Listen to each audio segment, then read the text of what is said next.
Welcome. My name is Michael McDonnell. I am the Cybersecurity Librarian.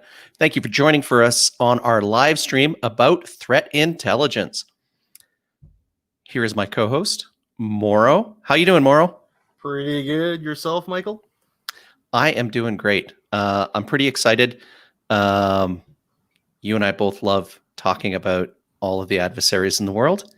Absolutely. I was going to say, I think our half-hour conversation last night went into like a 2-hour diatribe about organized crime, which I hope we'll discuss today, right? So, I mean, July's been an exciting month, kind of a bad way, in a bad way. A lot of threat actors showing up, a lot of bad stuff happening. So hopefully this will be a very interesting chat.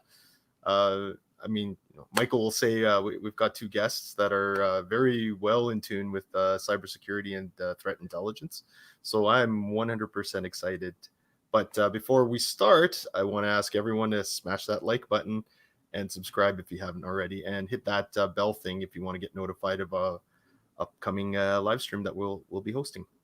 Hey, for all of our regular subscribers, thank you so much. We hit 100 subscribers a week ago, which let me create a custom YouTube URL, which really helps us tell people how to find us. And so there's literally, you can say, go to youtube.com/C for channel Cyber Librarian, instead of that horrible 32 character monstrous thing that you can't actually share easily or remember. Like, seriously, it's like, yeah, exactly. But so yeah. Thanks, everyone. So one of the really cool things is you were saying earlier, when we were planning this particular live stream, we thought the big story of the month would be the Twitter hack. And then we had this week. Mm-hmm. And so I, dear audience, I have absolutely no hope that this will only be a 60-minute live stream. It's probably going to be 90 minutes because there's so many cool things to discuss. Our goal here is to include you. So don't hold back your questions. Don't hold back your comments. Please include those below. We'll respond to them throughout. It's a fun, unscripted free-for-all as we talk about things. Let me bring on our co-hosts, because when we do threat intel, this is less about Moro and myself, and it's a lot about Chris McNeil. Chris McNeil, when I first met him, was the only other person in cybersecurity that had kept up on the news as much as me. And even more to the point, in threat intelligence, one of the most important things you can do is reduce bias so that you have an objective view. And Chris is the one guy who keeps my bias in check. The number of times that I've gone off about something, a story about pen testers, and he's like, you don't have the facts. And I'm like, of course I have the facts. And that's what I love about this guy. He's up to date. He knows what's going on, and he's got great bias reduction. And we've got Alex Mather Shapiro. This man, Alec. Remember, it's Alec. Oh, I'm sorry. Literally 5 minutes ago, I promised him I wouldn't call him Alex. So Alec knows how to go deep when it comes to analyzing an adversary. And between these two gentlemen, Moro and I just have to kick back and let them talk. Absolutely. So Chris, before we let you do your thing, just give us a summary. What are the stories that you're going to talk about that are really important? The stories that I'm bringing in this week, Emote's back, the adversary relations between other foreign nations have real-world impacts. Those are the two big topics that I'm covering this week. Okay. And Alec, what about you? I guess my two favorite ones, one of them is a bit older, but it's big news, and I'm basically obsessed with it, and it's the Maze cartel as it's forming and growing. And the second one is APT-29, a Russian-backed advanced persistent threat is targeting COVID-19 vaccine developers. Okay, this is wonderful. Excellent. And when you guys have introduced those topics and discussed them, then what we're going to do is we're going to come back as a group, and we'll talk about Garmin and Evil Corp. And if we haven't gone completely over time. Maybe we'll talk about that horrible, boring, nothing really happened Twitter hack. Boring. Come on, man. I don't know what to call it after Evil Corp, but That's true. That's true. I think, Alec, would you agree if I were to say that, to be honest, the most exciting threat intelligence is for those adversaries that don't really hit the headlines? Yeah, it's the most exciting and it's the hardest too, right? Like so part of the work I do is I work pretty extensively with our SOC at my firm.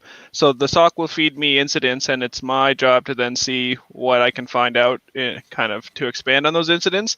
And some of them are small, and some of them are nothing. But some of them you find out about like smaller, startup, if you will, threat actors or groups, and that's interesting because you can kind of see these groups build from nothing or build and get absorbed by some of the, I guess what somebody else I know calls the apex predators of the threat landscape, right? Like they start building and someone else will absorb them. Mm-hmm, mm-hmm. All right. Let's let Chris take over, and I'm gonna make you full screen, and you can say whatever you want, and then we'll come back and we'll have a little discussion about what you had to say. Perfect. Thank you, Michael.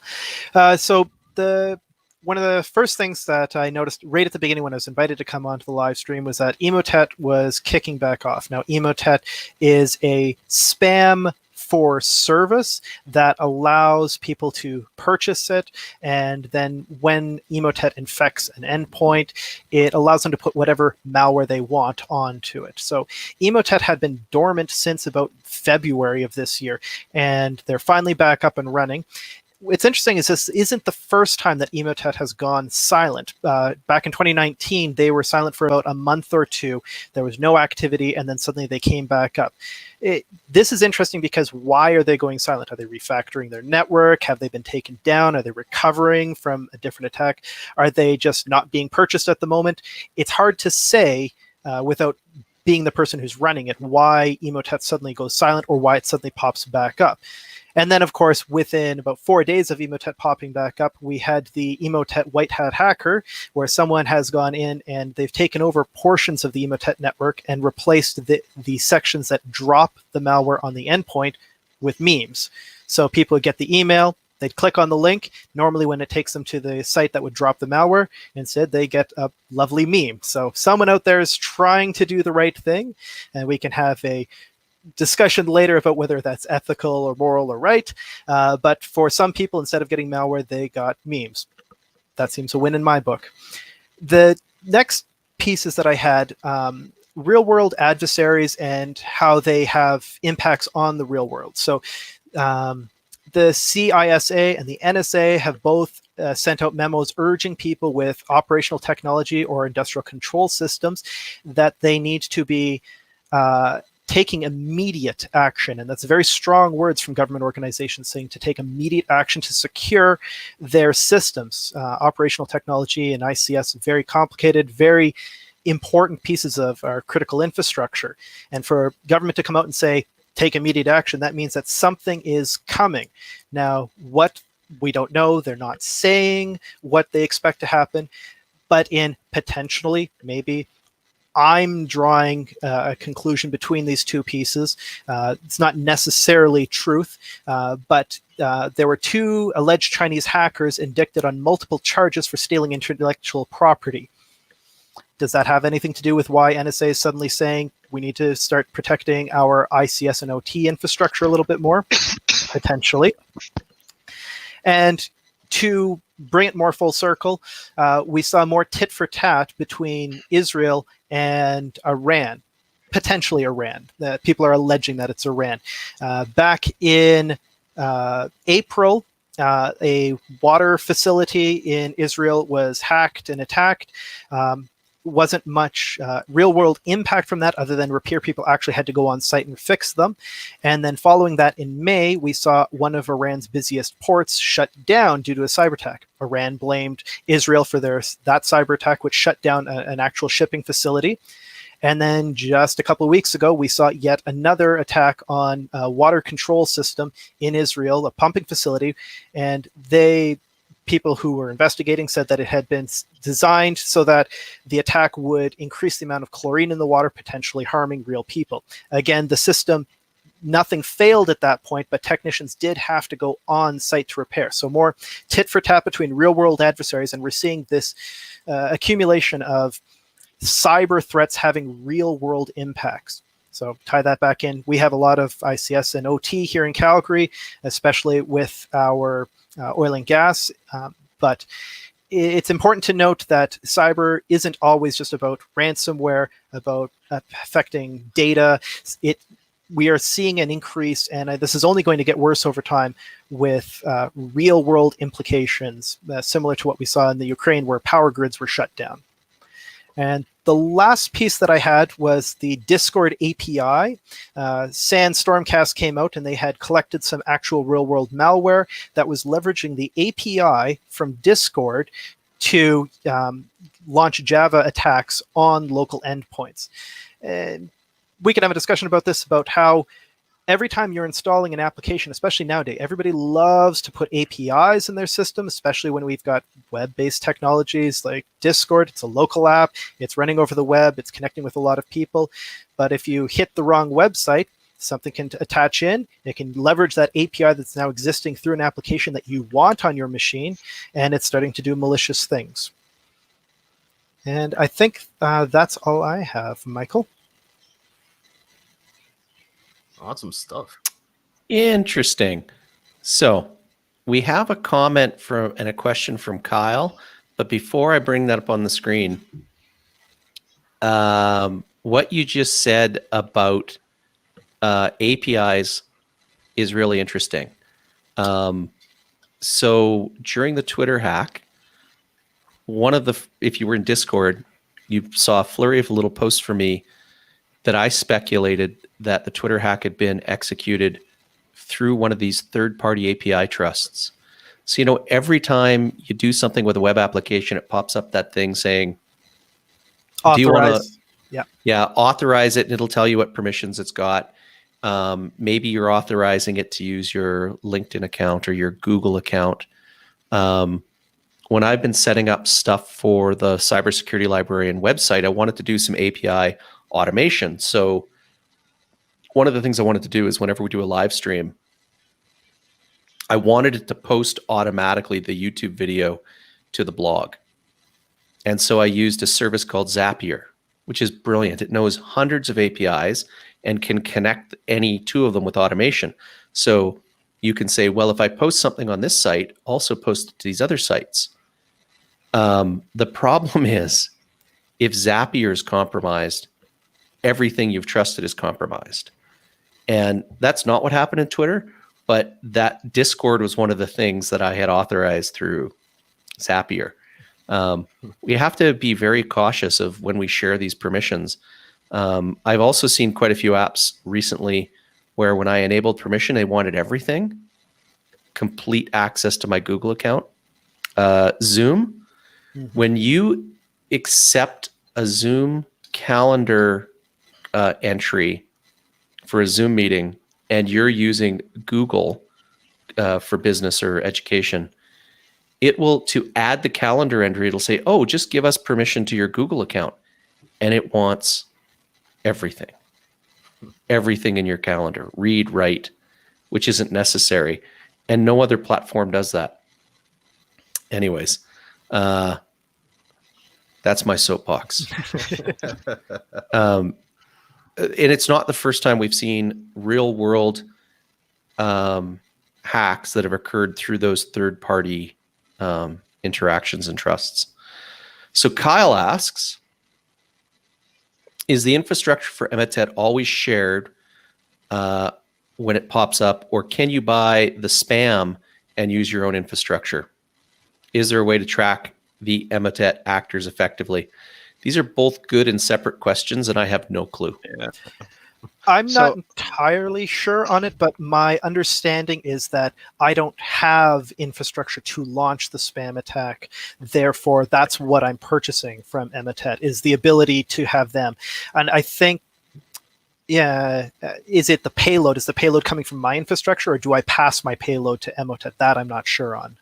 Well, and it also depends on how fancy you want to get with it, right? Because there are affiliate programs on both clear and dark webs where you can get spam campaigns that you just use as a front for Emotet. You can leverage Emotet for with other combinations of, password crackers or whatever you want, and you just have to pick. It's like shopping anywhere else, right? You just need to know where the pieces you want are, and you go out and you get them. Like I am on probably 2 ClearNet forums, obviously not with my regular computer, that where you can buy these things so I can track them. And then we also, through our firm, have a couple dark web, I guess is the catchphrase for it, forums that we're a part of as well, so we can watch and track these things too. Malware a la carte. Yeah, Pretty and much. it's getting more and more advanced. Like we saw an incident with a specific password cracker, and just based on a couple of IOCs, I found out where it was from, and it was one of the top selling premier banner headings on the forum that it was from. And I was like, well, that's why I'm seeing it all of a sudden.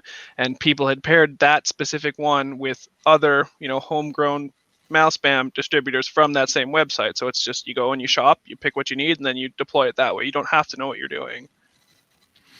For those members of the audience who aren't as familiar with the way cybercrime infrastructure works, let me just say a few words. So one of the things to know about these cybercrime services, so you'll hear in the news about Emotet, ransomware providers, but in the cybercrime world, they have a very healthy supply chain, and they have differentiated the roles in the market. So the basis of Kyle's question is, well, Emotet, we think of as victims. We think, oh, that's a threat actor that's going to attack us. But really what's happening is cyber criminals are going to a marketplace and saying, look, I need some infected machines, or I need to send some spam. And they go and negotiate. And there's people who operate botnets. There's people who develop malware. There's people who obfuscate the malware. There's people who have infected machines, and you can pay them to install your malware in addition to whatever's on there so that you can use the machines for their purpose. Or you can buy whatever information has been harvested off those machines. And so Kyle's question is sort of like, so what's the Emotet marketplace like? And then how does that affect my ability to defend? Kyle's got another question. Oh, sorry, Alec, you were going to say something? Yeah, I was going to say Emotet is really big. They're really big until they go on hiatus, when they shut down all of their command and control infrastructure. Like they don't leave. So if you were using it or leveraging it before, and this happened both times, when they go on hiatus or break unannounced, all of their infrastructure shuts down.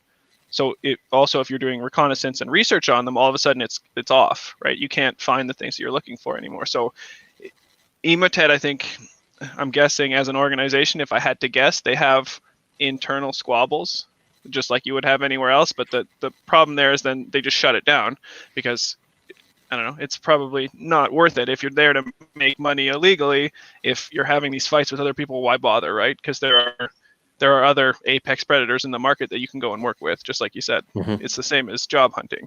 If you're a threat actor and you work for Emotet and Emotet's having problems, why wouldn't you just take your skills elsewhere? Yep. We'll see some of the same patterns with Evil Corp. This is, Chris, you started your story off with my favorite phrase, which is, Emotet is back. And it seems like for the last year or two, literally you could pick any threat actor that's been in the news in the past 5 years and type into Google, threat actor name is back.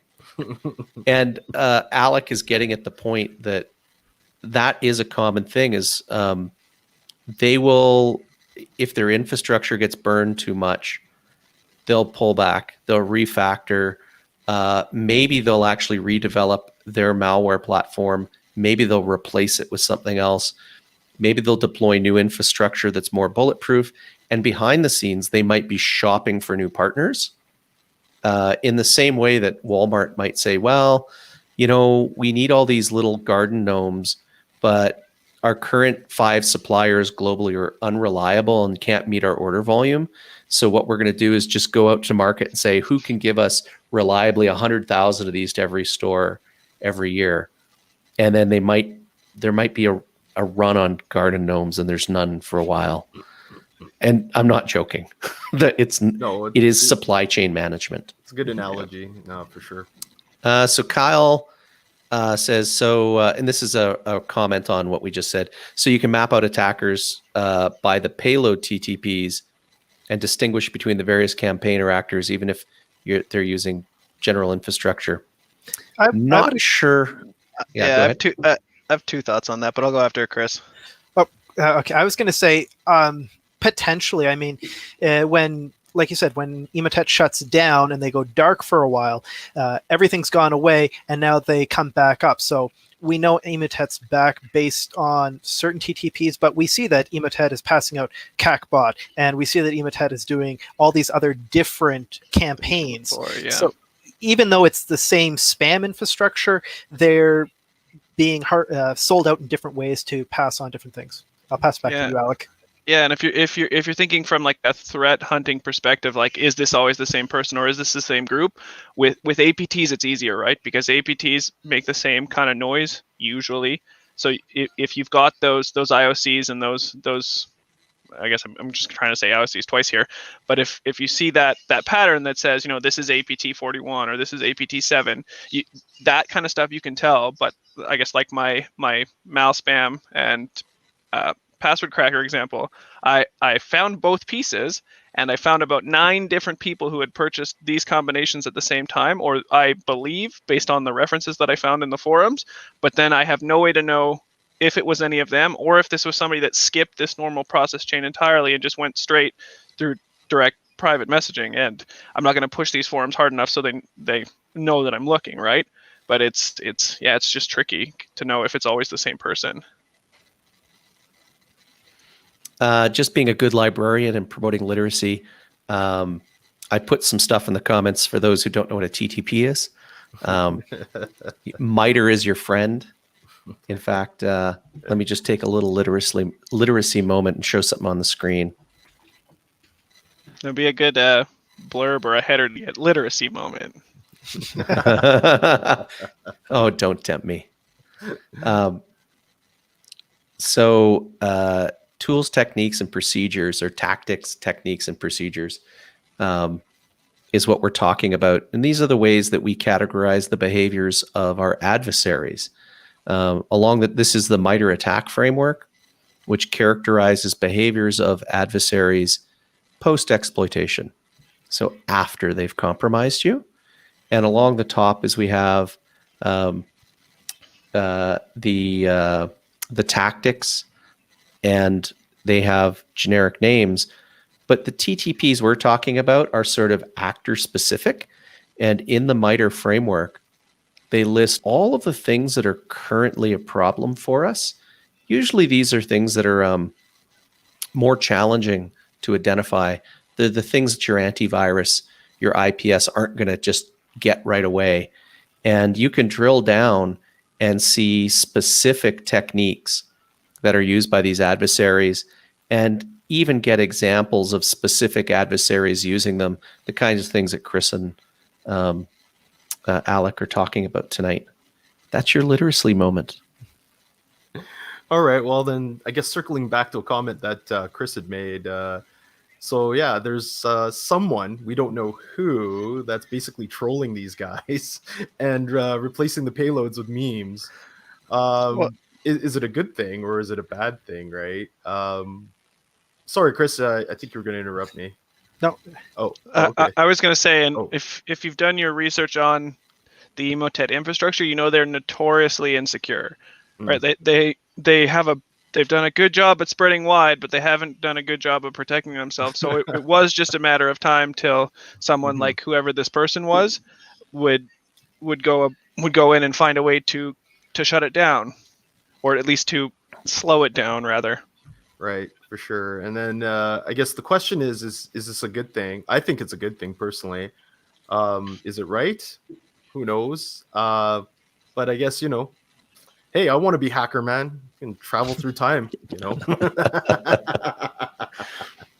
On screen, we're showing the examples of the memes that are showing up for people infected with Emote.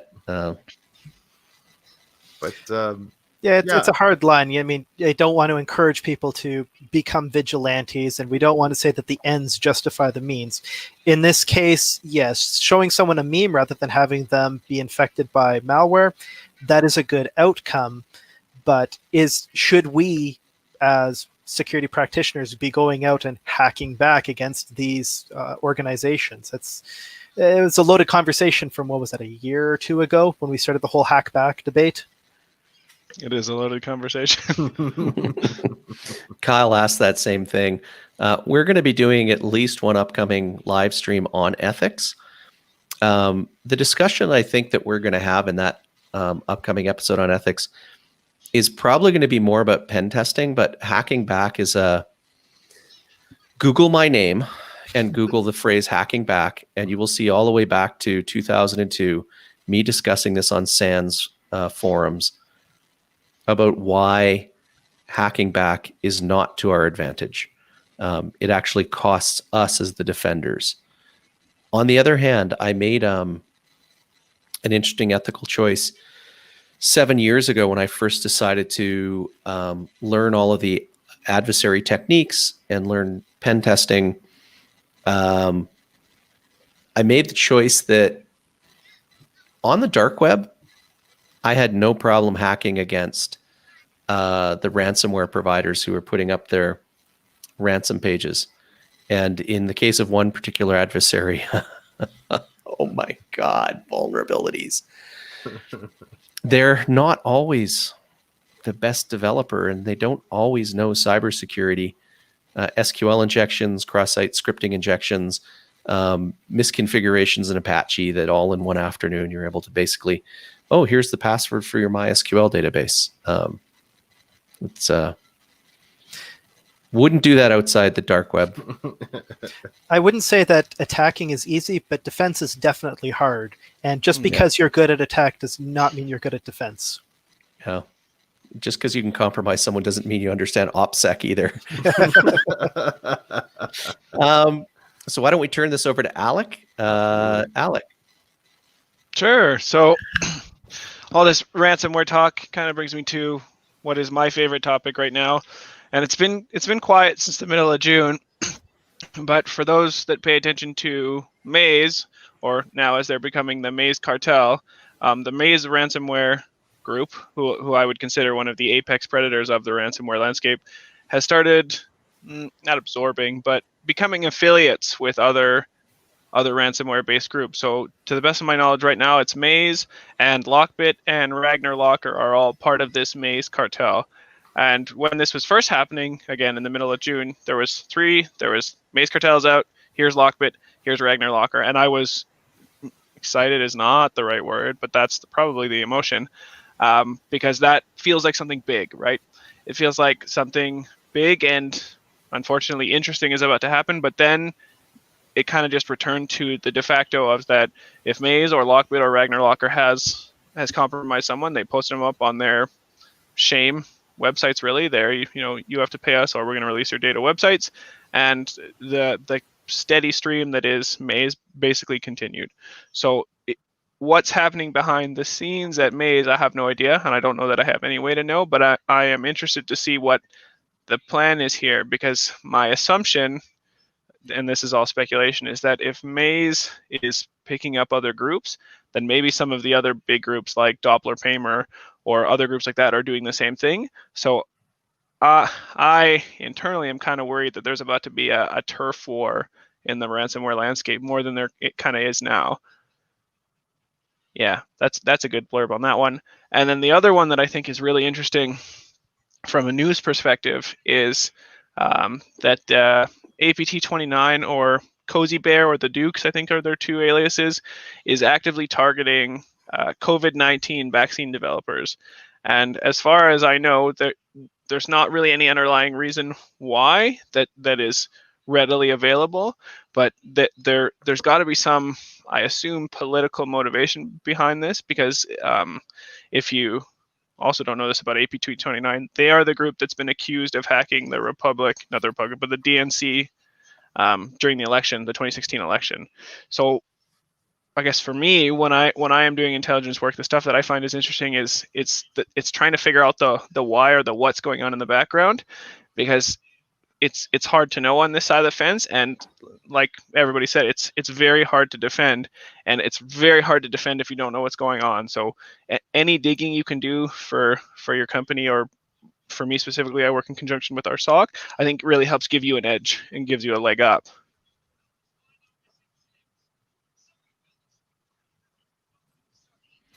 I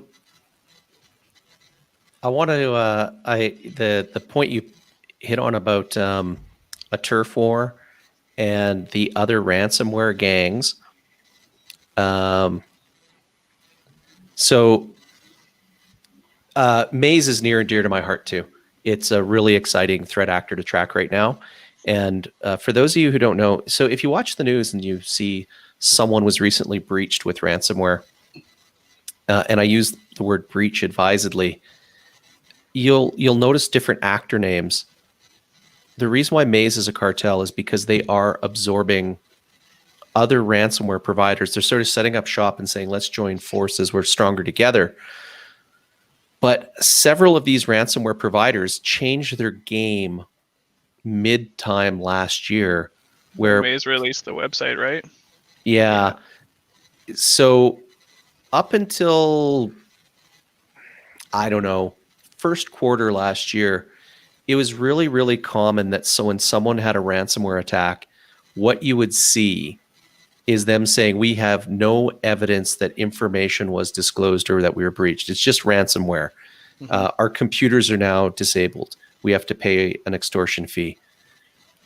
And the problem there is the assumption that, because they encrypted our files and because we have no evidence that they read the files of exfil, yeah, we can just assume they didn't. But then Maze changed the game because they started to put up this website. I'll see if I can find an example of the screenshots in a second, that basically named and shamed their victims. So they'd say, pay us to decrypt, give you the decryption key. And then they say, by the way, we took your data and here's a sample of it, pay us again. And before you know it, Nitakibi, Nempty, Doppelpaymer. I actually have a list of 10 that are all currently extorting people. So ransomware, just throw the word out. It's extortion. And so for months now, you'll hear in many news outlets that they'll basically say, if you've got ransomware, you are breached. Your data has been lost. It has been exposed. You have to assume it. Yeah, well, and a lot of the actors now, since the game was changed last year, that's what they do. You do the classic. You get in and you wait. You find the data that's the most prominent. You exfil, and then you drop your ransomware payload, because then you've got your the thing that you were after, which is the data, which is the moneymaker, and you've got your ransomware to shut it down, to draw attention to, now I have your things, right? So this is actually a great segue into Garmin. Yeah. And Evil Corp. Yeah. So let me just start there. So everyone knows that Garmin, the GPS maker, giant multi-billion-dollar global corporation, suddenly was offline, and their applications stopped working, their devices stopped working, and it was revealed that they were a victim of ransomware, and that the threat actor is a group called Evil Corp. Evil Corp, in contrast to Maze Cartel, Doppelpaymer, Sonitakibi, Nempty, etc., aren't known to steal data. Or rather, there are many media reports that say, but they don't steal data, they just charge you a ransom. The problem is there are many other reports that Evil Corp's leaders and members are associated with the FSB in Russia, and that they do steal data. They just don't leverage it for extortion. It's actually part of intelligence gathering and espionage. Someone tell me I'm wrong, or tell me I'm right. I know if I was a nation state and I had access to information that no one else did, why would I try and release it? I would keep it a secret so that no one knows whether I have that information or not, so I could Why leverage show it at a later date, right? why show your hand, right? Exactly, right? And it makes sense. And obviously, and when you look at like the targets that Evil Corp goes after, they are very big prized companies that they go after.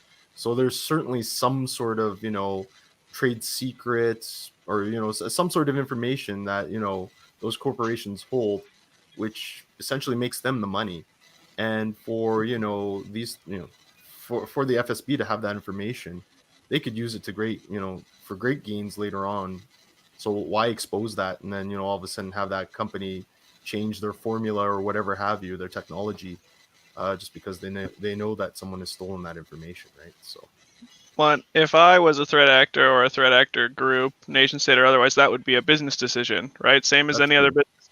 Will I make more money short term here, saying I have your data, pay me now, or will That's true. keeping the data and profiting from it be better? Because I guess a lot of the depiction of threat actor groups is like we're all dark and in the basement and it's whatever spooky in the media. But for all we know, threat actor groups throw on a suit and they go to their threat actor tower and that's where they work from, right? Yeah. I mean, There's no reason to think they're any different than you or I. it's Well, in fact, for some threat actors, we know they do. My very favorite report, the very first APT report, APT1 from FireEye, literally showed the tower in China where APT1 worked. Yeah. Well, I mean, going back to what Alec was saying about, was it APT29 that was trying to steal For the or actually vaccines, yeah. the vaccine Yeah. data, same thing, right? Why would you show your hand? Why wouldn't you just steal the data or get into someone's network and just keep stealing the data and pretend like nothing's happening? At least in that way, you're leveraging their knowledge, their research, and then using it for your own benefit, right? So I mean, I guess I have mixed feelings about that. In my mind, I think a vaccine should be made free for everybody around the world. Maybe that's just my altruistic socialist nature, but I also feel that if we're gonna go that far and complain, there's other things we as Canadians should be complaining about.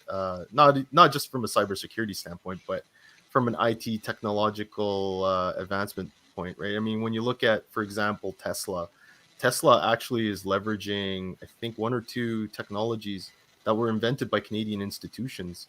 And we haven't asked for any royalties or anything from that. And really what funds those organizations is taxpayer money. So essentially, you have a private company that's making money off of our taxpayer, our hard-earned dollars and our hard-earned researchers. So in that aspect, I also do feel like, yeah, you know what? There has to be some sort of, I guess, whatever you want to call it, middle ground where it's like, okay, well, we don't want to charge everybody, but we got to somehow figure out a way to keep funding this so that, research continues and we progress as society. And I guess human, globally all around the world, human. Well, Somehow that's not what I think Cozy Bear's up to. Yeah, and they're not just after us, right? It's so Yeah. the big three that I've seen is European nations, the US, and us. So that I don't know why I wouldn't go after certain other institutes either, but those are the three areas that they're targeting for the companies that are doing the research. Yeah, no, for sure. Actually, yeah, the whole question of this really it becomes really interesting because and I guess maybe this does even tie into the whole concept of the Maze Cartel too. So Michael and I were having this discussion yesterday about, if this was, 20 years ago, if this was the landscape 20 years ago, you probably have some, government secret agents going in and doing some wet work and, taking these people out, right? Because I mean, if you read the article Michael posted about Evil Corp, I mean, they know who are part of that group. So, the question is, why doesn't the CIA just drop into Russia, pull those guys into the US, and then arrest them, right? Or even take it a step further, why don't they just assassinate them completely? That's the human equivalent of hack back, though. That is. You are saying all the things that I said to you last night that I will never say on camera. Like, it's a shame the CIA canceled the rendering program when they did. Well, it's just a conversation, right? I mean, I'm not saying it's right or wrong. I'm just saying that, really. Speculation is great when there's no actual moral. Well, exactly. And then, weight attached. But I mean, further the conversation, I was making the comment. I said, I think it's just a matter of time before these organizations, and again, Alec, I think you pointed it out. This all becomes a turf war, and we've seen it, throughout the past. Whether you want to talk about, the New York crime families, for example, right? Back in the day, like what is that? Like over 100 years ago, with prohibition in place in the U.S., there was a massive turf war. And I don't think, fast forward a little bit further, and now you're seeing, the drug cartels out of Mexico, and it's a massive turf war. So I don't know. I feel like, this same scenario is playing out in the cybersecurity landscape, and I think it'll just be a matter of time before, some of these larger organizations say, you know what, screw it, I'm going to hire this guy, and we're going to off the other guy in the real world. Or even not get their hands dirty, and then you get into Chris's, cyber incidents with real world impact, right? Mm-hmm. Just, if I am threat actor group A and threat actor group B is really pissing me off, maybe I knock out all of the power and water and infrastructure in the area where I know they are, and it doesn't just affect them, but that's okay because I'm dealing with them at the time. Well, exactly. I mean, there's no real concept of collateral damage, right? It's whatever, maximum damage I can dole out to my adversary, which is another, again, threat actor group, right? That's essentially doing the same thing I might be doing, but they've got a better handle, or they've got turf, and I want to take over their turf, right? So well, and like with Maze and Ragnar Locker is their website is way better, right? And their development on that end is way better, and that's one of the speculations is why Maze chose Ragnar Locker, was because the Maze website is okay, but the Ragnar Locker one is way better. So if you're using someone else's skills, that just is to your advantage. So in terms of turf war, I wanted to bring up this, again, being a librarian, here's a book. There's an author named Misha Glenny who does some former BBC correspondent does some great writing about mafias. And he has 2 books on the darknet and cybercrime. And in one of his books, he talks about why there aren't more turf wars between cybercrime gangs. And it's because they actually have conferences in Odessa on an annual basis. And they do it in Odessa because it's an old oligarch-controlled organized crime city where they can all safely get together and talk about their business and set the rules straight. And there's a pecking order. I think that is strongly factoring in to Evil Corp. Maybe this is a good time to actually talk about who Evil Corp is and why they're so... Okay, even if you're not a threat intelligence geek, even if you don't like to do this kind of open source intelligence analysis, this is just salacious.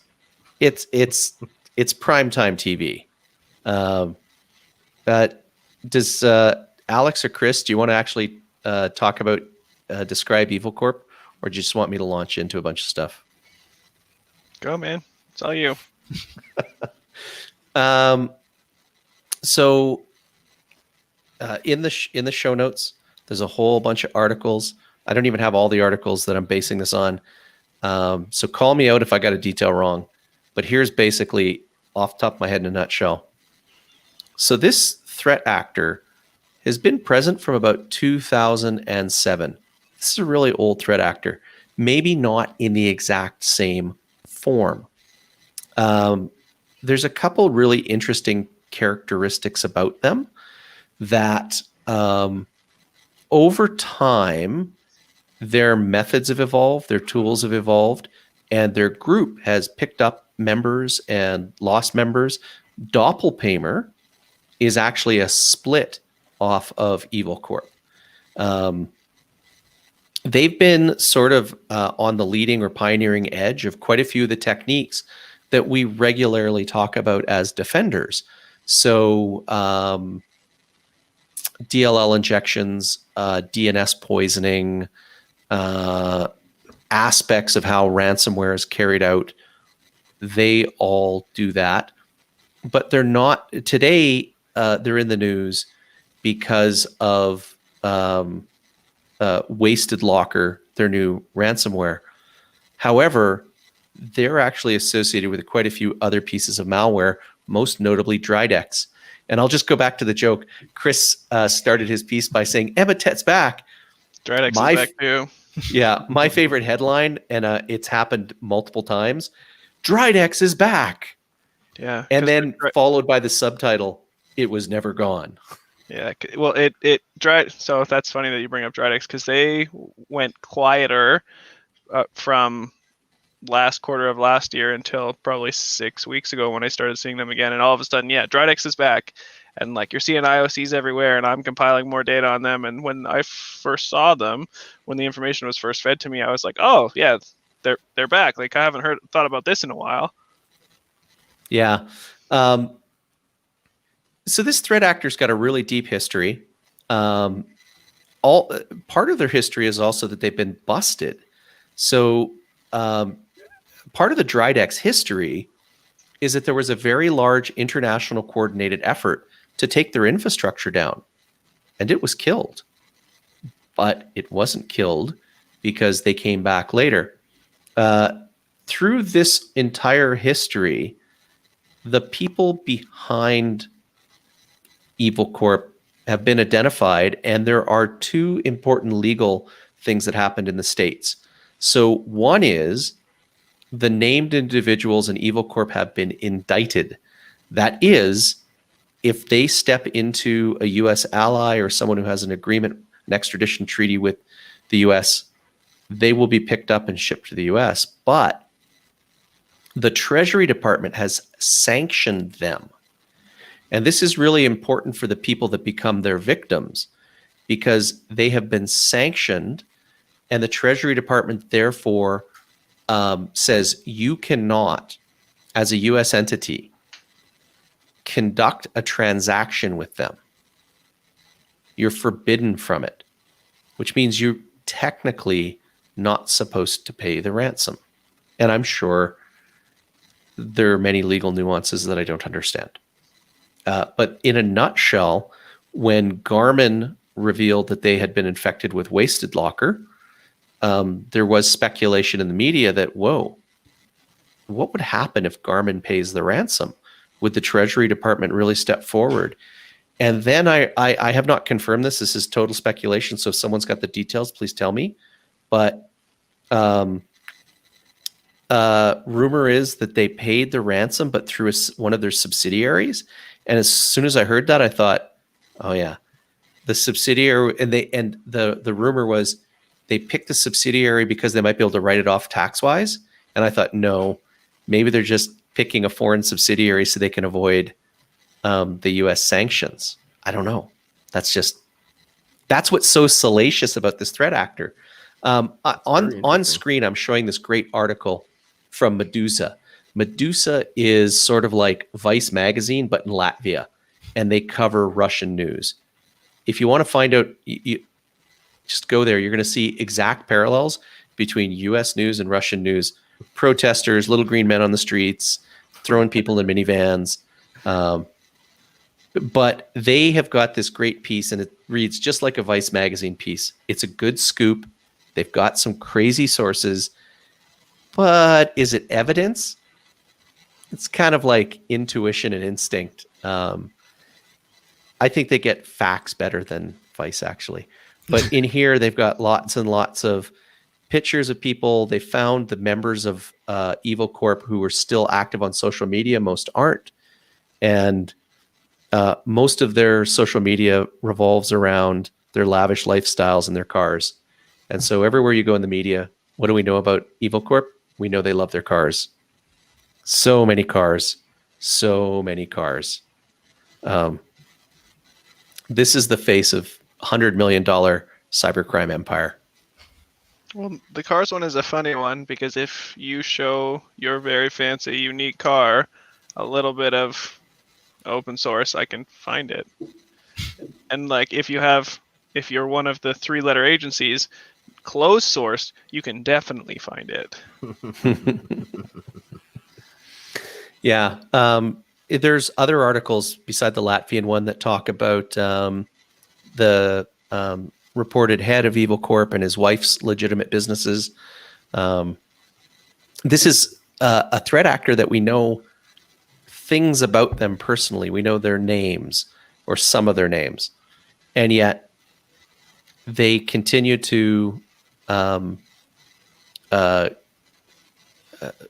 commit crimes unabated. And part of that is also because the head of Evil Corp has an uncle in the Russian intelligence agencies. And there are other news articles that speculate or report that they have previously shared information with the FSB. And so the Latvian article basically calls them the FSB's personal hackers. Well, the FSB has a lot of personal hackers. It's not just them. So that's like the first interesting thing. The second interesting thing is the difference between Drydex and ransomware. That Drydex's history is as an information stealer, as a banking Trojan, and they've made a lot of money off that. But contrasting that to their ransomware business, they, as Moro talked about, they go after really big targets. And so prior to the Garmin hack, Symantec actually had warned 30 major US companies, I think roughly 10, give or take, were in the Fortune 500, that the extortion was imminent. And so the way I interpret reading between the lines is that basically Symantec said, hey, we found this infection on your machines. If you let this go a minute longer, you're going to be devastated. And so Symantec has gone and bragged about how we saved these 30 U.S. corporations, and Garmin wasn't one of them. An open question then becomes, who else out there has the initial foothold from Evil Corp that right now they are trying to gather information, get more privileges, identify where the backups are, and then wait for that moment where they devastate the company and demand the extortion. Basically, that is the message that everyone should be taking away, not just about Evil Corp, but about all of those apex predators that Alec mentioned. And before I ask for commentary, I'm gonna mention one last thing. So this is sort of, if you're in your environment and you're saying, well, oh geez, that sounds bad. What do I look for?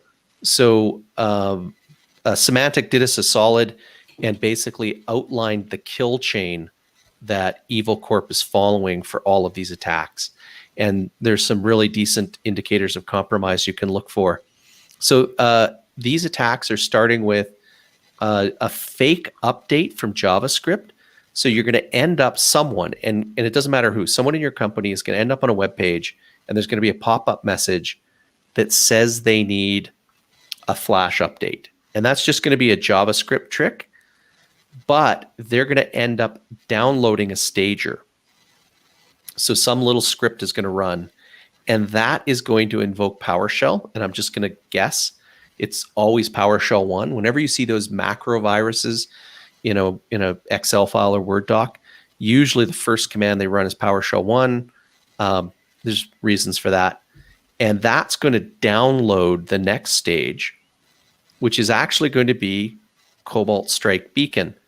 Oh, thank you, legitimate pen tester tool that we have to defend ourselves against billions of dollars of damage.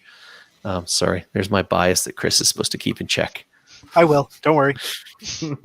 So Cobalt Strike Beacon is going to run, and that's going to give them sort of this initial foothold. It's going to beacon back and then let them send a .NET injector. And the point of that is the PowerShell 1 the Beacon and the .NET Injector are really well-known tools that are hard to catch. Evasion is easier with these tools. Then the next part is LOLBAS. For those who aren't aware, LOLBAS means living off the land, binaries and scripts. What that means is no more malware. Malware can be detected. We're going to use built-in tools. PowerShell, obviously, but a whole bunch of things like regedit, the built-in stuff for installing patches that can extract or create cab archives, tools that can download things. Essentially, I was going to say it's like back in the day before Microsoft bought WinTernals. It's like essentially all WinTernal tools. Yeah, like those admin tools that are just like super uber user tools. Sysinternals is a big part of that. Oh, sorry, that's right. Sysinternals. That's it. So that's right. The first thing they're going to do with those LOLBAS tools is they're going to execute a privilege escalation.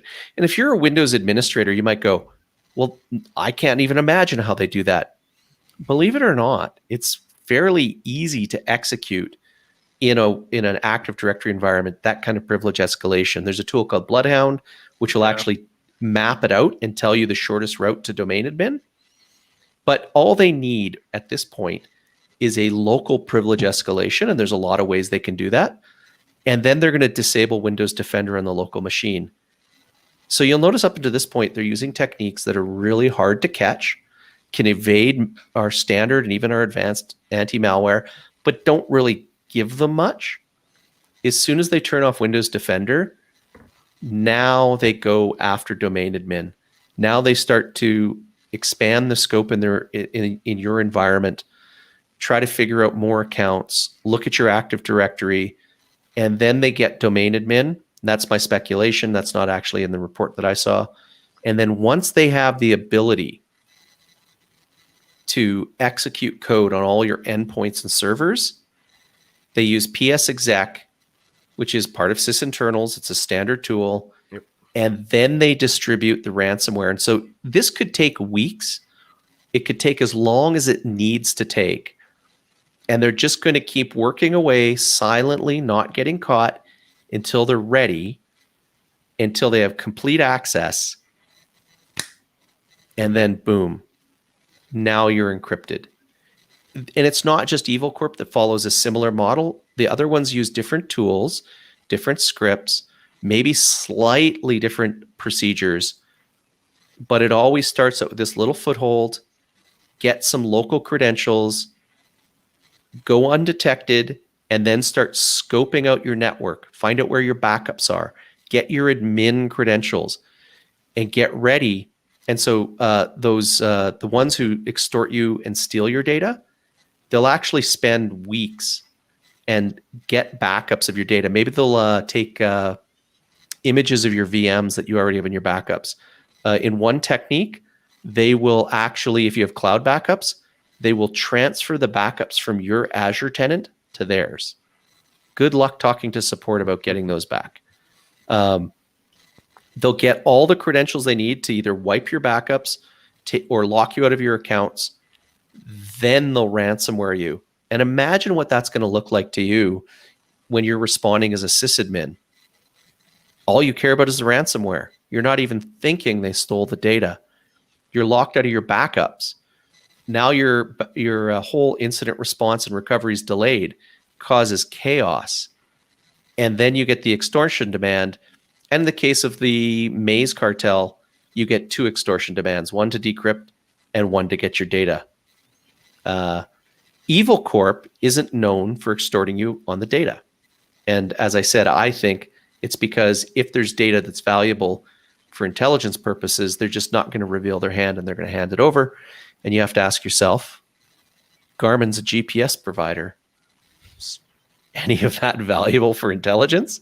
Well, you hand it to the FSB and then the FSB protect you, right? So it's like, does anyone remember who was the other GPS provider hacked last year?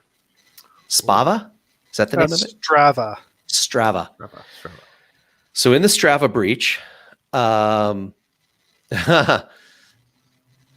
The problem was that in Afghanistan, the only people with fitness trackers were U.S. personnel. And so a breach like that means you know the location of there. all the bases. Yeah. Mhm. Yeah. Anyways, Well, so that's the other interesting thing about Evil Corp is the way they operate. so got a question. So I think it's kind of a good time to add this in as a break. But Jared's asking, do you think that transparent disclosure during a breach helps or hinders when recovering from a breach? It's a good question, actually. Disclosure with whom? And help recover what? Because I would say almost all of the disclosure that we see from breaches is PR. I need to recover the company image. Mhm. I don't think any transparent disclosure that we're seeing has anything to do with helping protect other people. This is how we were breached. This is how to protect yourselves. Everything that I've seen, maybe you guys have seen something different, has been, I'm just putting out a PR message to save the face of the company. But there are intelligence groups or gatherings, because I am part of some, where you talk about, our organization saw these big incidents this month. This is why they're important, and you share them with another group, and then that other group shares with you kind of their IOCs and the stuff that they found. So disclosure that way I think helps, because before Drydex was back, another organization told us that it was coming. So when it kind of started to come back up, we were already aware that this might happen. So there's another angle I'd take that. So quite often when you've discovered your breach, the practice today is not to tip your hand until you're ready to remediate. So quite often in the old days, you think the standard defense is, oh my God, we're breached, start pulling plugs. The problem today is with threat actors being so destructive, as soon as you tip your hand that you're trying to respond, they might actually start to destroy things or create actions that promote chaos to put pressure on you to give into their extortion demands. And so quite often when someone either knows they're breached or it's revealed in the media they're breached, they'll be silent for a while because they don't want the threat actor to know what they're actually working on. A lesson for everybody who works in security operations or as a sysadmin is you need an out-of-band communication method set up in advance, and you have to have no mention it anywhere in your IT infrastructure, whether it's a Slack channel, separate Google infrastructure for email, so that if you suspect your breach, you can communicate really swiftly, but without it being disclosed in any way.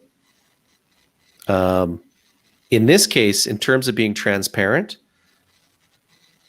I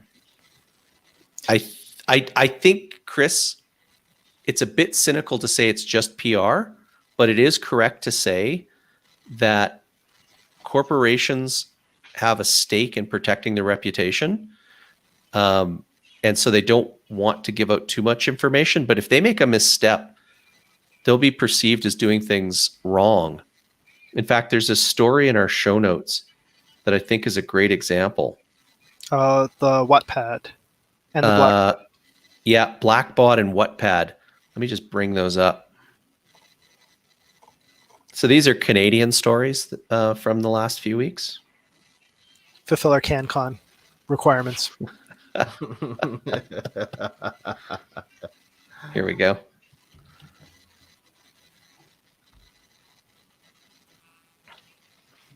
So Ambrose University here in Alberta disclosed this week that they were affected by Blackbaud's data breach. Blackbaud is a service provider who does software as a service for fundraising, and tons of universities, tons of charities use it. If you're at the U of C and you're an alumni, the U of C's alumni page is through Blackbaud. Are you going to see a disclosure soon from them? I don't know. If you just Google Blackbaud site:/CA, you'll find all the Canadian institutions that have Blackbaud.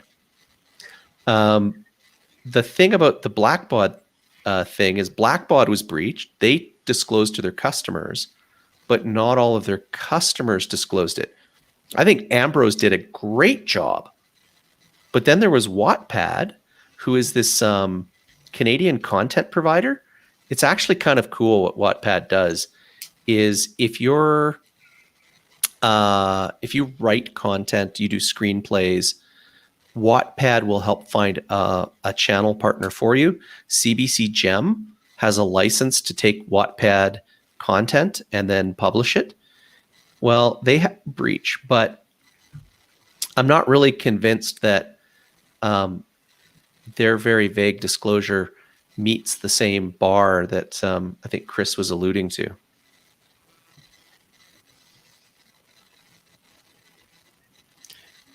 Yeah, it's the more you say, the more chance you have of saying the wrong thing. Just rereading Jared's question again, transparent disclosure during a breach. And I think Michael's point about we don't want disclosure during a breach while it's still in progress. I think what, as security practitioners, what we all are looking for is after action reports. I think that has more value than informing the world that, hey, I'm in the middle of a breach. Ransomware is currently infecting our system. We don't know what we're doing at this point. But an after action report of this is what happened. Here are the facts as they stand. Here's a timeline. Here are the things you can do to protect yourself. I think that's much more valuable. Today, it's very common for organizations that are large to have a breach coach. And they'll walk you through and tell you what to do and help internal legal counsel balance the needs of the communication officer versus the needs of the incident response personnel. I have no idea where they find these breach coaches. I don't know, Michael. It sounds like you want to be a breach coach. Are you a breach coach? Would you like to come on our show and tell us what you do? Yes. Because Good idea. Good idea. Do you know a breach coach? Outside the box here. Yes. Our audience would love to meet a breach coach. Okay. All right, Michael. So I think we should talk about the Twitter hack. We've got some time. Does someone want to address that? Go ahead, Alec. I was just going to say, if you want to, I have to go. Yeah, I think Alex got to jump. Alec has to go to drop off here really soon. So, Alec, thank you so much again Yep. for the second time or third time joining us. We're going to do another Threat Intel stream. We don't know when, a month or so. Yep. Cool. I'm here. All right, Hopefully there will be no news. That would be a very boring episode then. Okay. I'll see if I Okay. can tell a good yarn about Twitter. Okay. All right. Thanks, guys. See, Alec. See you, Alec. See ya. So everyone's aware that a few weeks ago, there was all sorts of news about Twitter, to the point that anyone with a blue check mark suddenly one afternoon found out they couldn't log in. They couldn't post. Not only that, but some of the world's most prominent accounts were posting very scammy messages. Let me bring one of those up. Yeah, like send me some Bitcoin and I'll send you more Bitcoin back or something like that. Yeah. So, a message from Bill Gates saying, paywall. I'm going to give back to the community. I'm doubling your Bitcoin up to the first 500,000 that are sent to me. That's right. Yes, that's what it was. Yeah. And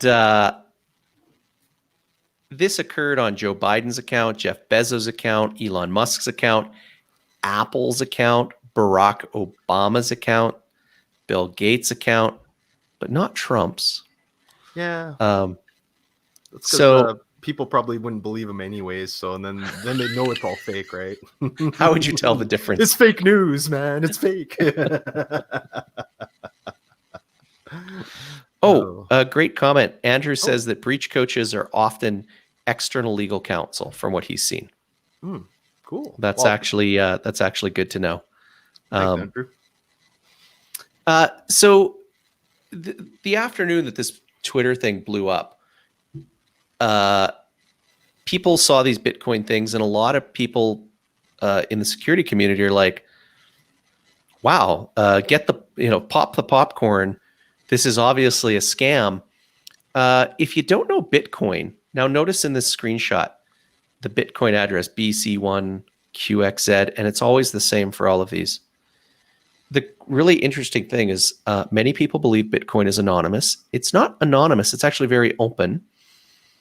And so any transaction in Bitcoin is available for everyone to see. So if you know that address, you can actually go and just look up on a website all the payments made to and from that Bitcoin address. And so within hours, that address had received like $100,000 from people who had been scammed because they really believed that Jeff Bezos or Apple were giving back to the community. And the scam was, whatever you send to this Bitcoin address, we will send you back double. And they would create a false sense of urgency by saying, this will last 30 minutes. So obviously, Twitter knew that there was some sort of security problem. Everybody on the outside knew there was a Twitter problem. The people whose accounts had been hacked would log in to attempt to change their passwords.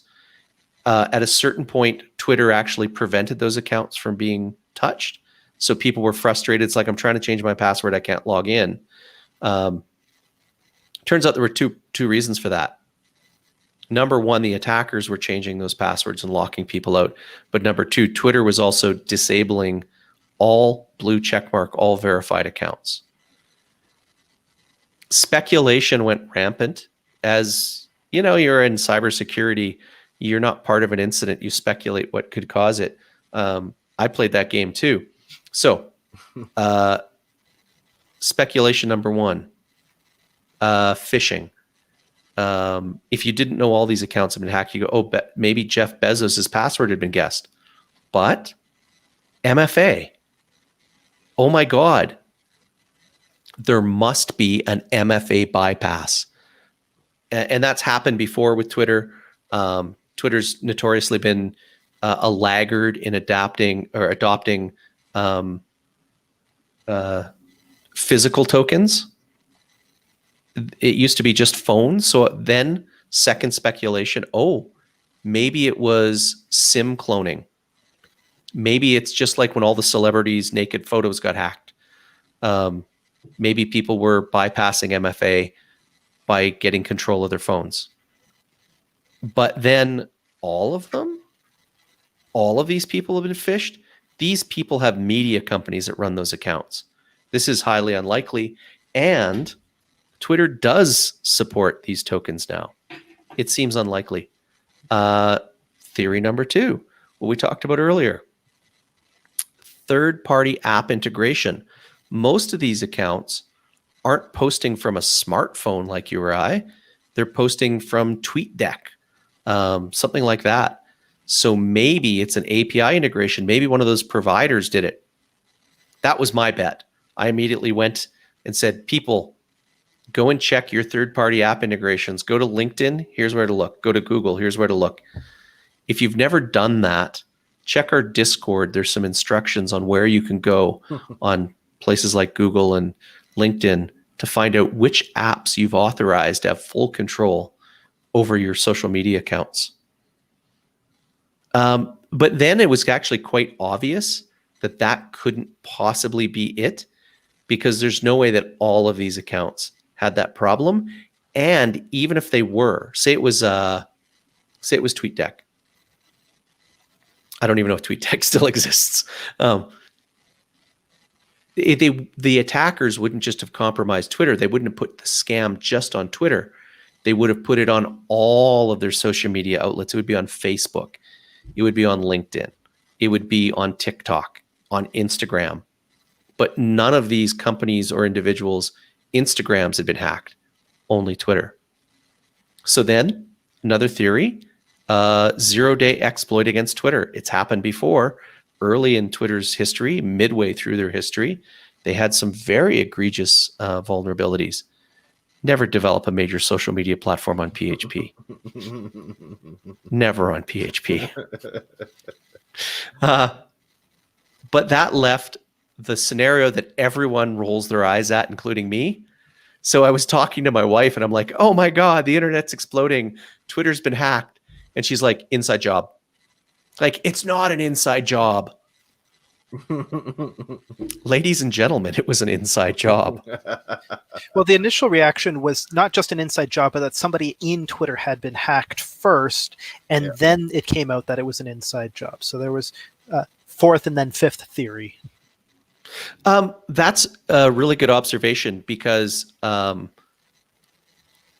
something that's never high enough in our awareness for my tastes is that over the last 2 years, a whole bunch of outsourced IT providers were hacked, and that threat actors actually leveraged the remote access we give via BombGuard and all of those remote tools. And so, like, inside hack, there's a lot of different ways it can occur. So there's another aspect to this that if you're doing incident response, one of the first things you should do is draw a timeline. And you want to say, oh my God, my internal bias, the emotions I'm feeling make me focus on the thing I discovered as the beginning of the incident. It almost never is. There are things that preceded it. There are requirements that had to be fulfilled. So you establish a timeline. Well, as it turns out, many armchair analysts did, and said, hey, yesterday, a whole bunch of OG Twitter accounts got hacked. So for those who don't know, an OG Twitter account are these 3 or fewer letters. Yeah, really short names, and they call them OG because the only way you got them was at the beginning of Twitter's history. So you're OG, you're an old gangster in the Twitter world. And they're sought out by hackers in certain communities. There's underground forums where people try to buy them, try to hack them, etc. There's famous cases where hackers have stolen OG accounts and literally taunted the original person, and Twitter wouldn't give it back even though there's evidence that it was stolen. Anyways, so there was some nefarious underground characters who had taken over some OG accounts the day before. And there was actually some open source intelligence that was able to reveal that there were some transactions going on. Simultaneously, the rumors were coming out that there was an inside job at Twitter, and there was 2 categories. Was it that someone sold their access to a hacker, or that someone had been phished? Because Twitter was one of the first ones that said, hey, work from home, it's permanent. So, an obvious piece of speculation would be, oh my God, someone got phished and hackers have got one of their workers' credentials. So maybe a high-ranking admin or something, and they're in on the VPN or the Citrix or whatever. Long story short, it turns out that there was an employee at Twitter who was selling their access in an underground forum to some of these OG-seeking gangsters. And the speculation that this had to be a major nation state, a huge hack, was all bias. We think, oh, Twitter got hacked, so it's got to be something like major. Well, it turns out not major, not really big hackers, some teenagers. And the Bitcoin scam was probably trying to pay for the OG accounts they had bought. Not quite sure how that worked. But they had been approached by a guy who said he could sell access, provided some evidence. That was some of the evidence that was leaked, screenshots he provided. It turns out that Twitter's got this God mode tool that lets the majority of their staff do anything to an account. And one of those people at Twitter decided to sell their access. And these kids were like, oh, give us the OG accounts, we'll buy those. And then a day later, they're like, we'll buy more. And they did the Bitcoin scam and they cashed in. This is a sure sign, if you're doing intelligence analysis, that this was not a major nation state. It is not even a major crime ring. Think about, we talked about Evil Corp earlier. They go after people for $10 million a pop. $100,000, and they literally revealed themselves, right? All these things on the screen. As soon as that went out, they're blown. They're done. This was not a 0-day exploit. There's no way it could be, because no threat actor worth their salt is going to reveal that 0-day exploit and waste it on $100,000. In Bitcoin, that's trackable. And apparently the people who did this are bad at money laundering, because money laundering is hard, especially with Bitcoin. Oh yeah. Okay, so that's my attempt to actually explain the timeline. No, that was good. That's great. As always, Michael. I think what's really interesting about this is the screenshots of the admin dashboard, and why do the admins have that much access? And it comes down to, it's very similar to toxic data. You need your admins, your help support. At some point, I'm going to have to say I need to reset an account, reset a password for someone. But where is that line between I need this much to do my job?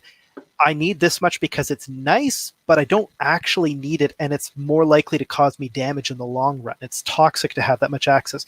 And to get it back to Moro's original point, why was Donald Trump not part of this? Because he had actually special protections attached to his account that are so secret that most people in Twitter don't even know about them, because his account was compromised or deleted in 2017 by a Twitter employee. And so because of that previous attack, again, another internal attack, his account is more protected than your average account.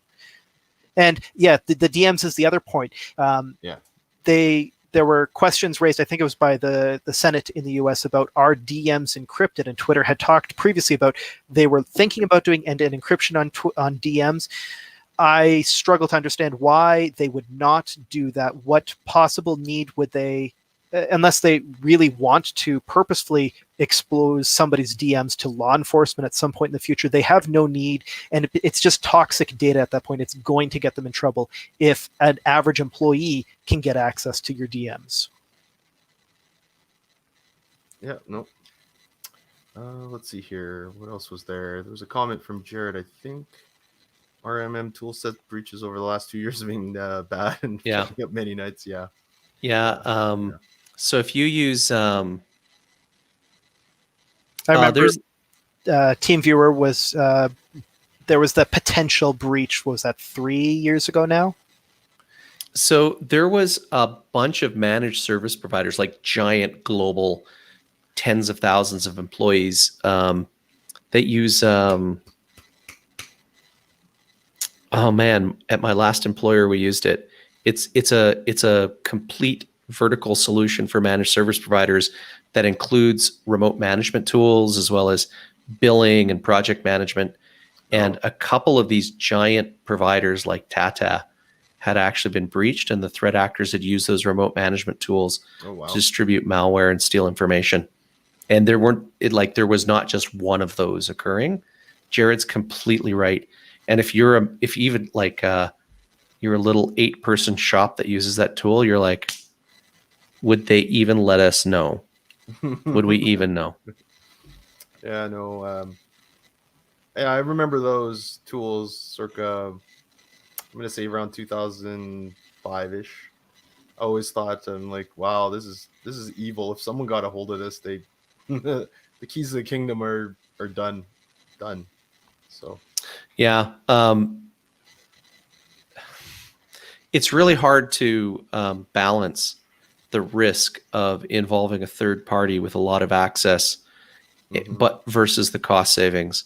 So a lot of organizations use these global companies, but if you think about the aggressiveness of our threat actors, it's really hard to say. And I know from my own personal experience, Jared, I suspect your experience isn't that much different. that companies that use those global third parties, you can try to set out the practices you want them to follow. Trying to enforce it and trying to audit it is actually a real challenge. There's already an assumption that you want to offload costs, that you're going to trust that partner, that they've been vetted, and trying to win that audit battle can be challenging. Who watches the Watchmen? Yeah. Or even, quite often audits done at a level that doesn't do true verification of their claims at a technical level. So they'll ask them a bunch of questions, ask them for documentation, ask them for, my favorite is, we'll audit the policies. So the policies exist, and are they up to snuff? And then we'll do a spot check to see if it looks like the policies are enforced or not. And it's not the same as saying, well, we actually verified that the controls were in place or that the controls have been verified. I verified that a backup had taken place. We haven't actually validated that the backup can be restored. Yeah. Or we verified that there's a password policy. We have no idea if the passwords actually comply with the policy. Yep. Yeah. Twitter just seems to pale in comparison after the Garmin hack. No, but it was big news, right? Like for that week, it was just kind of like, what's going on, right? And yeah, as you pointed out, it wasn't just some massive threat actor or whatever. Is like Kim said, it's an inside job. It's like oh man, too funny. So I think this is a good time to wrap up. Any parting comments, Chris? Separation of duties, segment your network, watch your logs. Always good advice. Stick around for a few minutes. Thank you, Chris. Moro. Yeah, so you know what? This time I'm gonna do some shout outs here because we had a few people interacting. So thank you, Jared. Thank you, Kyle. Thank you, Andrew, James, Jeremy, for your comments and your questions. As always, we appreciate you as loyal viewers. And Kyle, I know we invited you this time to be on this panel, but we might invite you on the next one if you can make it. So stay tuned for that. And again, if you like this video, please smash the like button, or smash, as Alec could put it. Subscribe to the channel and hit that bell button for any of our new videos that come out. So thanks. I'm going to end on a funny piece of note that connects it all together. So Twitter gets hacked. Giant controversy on why Trump didn't get hacked. And then Congress decides to hold inquiries into privacy and the monopoly that all of the big companies, Apple, Amazon, Twitter, etc., have. And Facebook gets up in front of them and they say to Zuckerberg, as I understand it, you've been deleting messages and stopping conservative voices from getting their messages out. And you deleted a message by Donald Trump Jr. And Zuckerberg, who was prepared for much tougher questions, had to say, I think you're referring to Twitter. I work for a company called Facebook. Let me explain the difference. In a world where we're trying to decide the subtle differences and the nuances of major threat actors, our leaders are having a hard time deciding the difference between a tweet and a wall post. So until next time, ladies and gentlemen, thank you for watching. That's the end of our show.